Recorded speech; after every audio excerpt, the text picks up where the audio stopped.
I would have been out here a little bit sooner, but they gave me the wrong dressing room, and I couldn't find any place to put my stuff. And I don't know how you are, but I need a place to put my stuff. So that's what I've been doing back there, just trying to find a place for my stuff. You know how important that is. That's the whole meaning of life, isn't it? Trying to find a place for your stuff.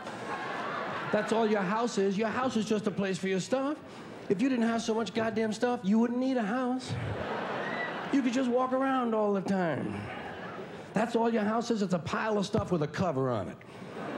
You see that when you take off in an airplane and you look down and you see everybody's got a little pile of stuff. Everybody's got their own pile of stuff. And when you leave your stuff, you gotta lock it up. Wouldn't want somebody to come by and take some of your stuff. They always take the good stuff. They don't bother with that crap you're saving. Ain't nobody interested in your 4th grade arithmetic papers. They're looking for the good stuff. That's all your house is. It's a place to keep your stuff while you go out and get more stuff. Now, sometimes you've got to move. You got to get a bigger house. Why? Too much stuff. You've got to move all your stuff. And maybe put some of your stuff in storage. Now imagine that. There's a whole industry based on keeping an eye on your stuff. Enough about your stuff. Let's talk about other people's stuff. Did you ever notice when you go to somebody else's house, you never quite feel 100% at home? You know why? No room for your stuff. Somebody else's stuff is all over the place. And what awful stuff it is. Where did they get this stuff?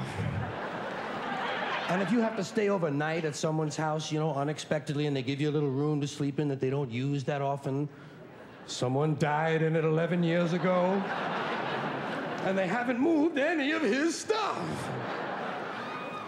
Or wherever they give you to sleep, usually right near the bed, there's a dresser, and there's never any room on the dresser for your stuff.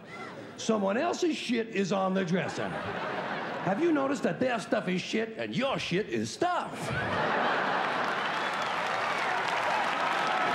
that off of there.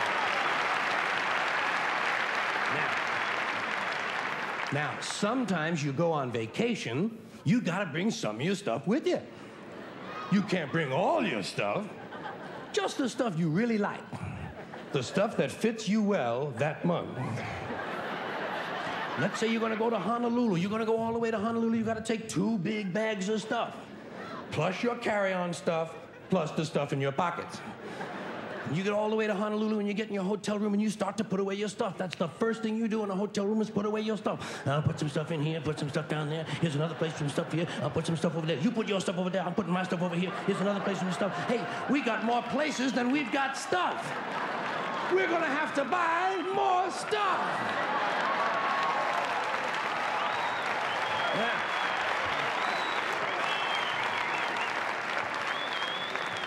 And you put all your stuff away, and you know that you're thousands of miles from home, and you don't quite feel at ease, but you know that you must be okay because you do have some of your stuff with you. And you relax in Honolulu on that basis. That's when your friend from Maui calls and says, hey, why don't you come over to Maui for the weekend? Spend a couple of nights over here. Oh, shit, no. Now what stuff do you bring? Right, you've got to bring an even smaller version of your stuff. Just enough stuff for a weekend on Maui. And you get over, and you're really spread out now. You've got shit all over the world.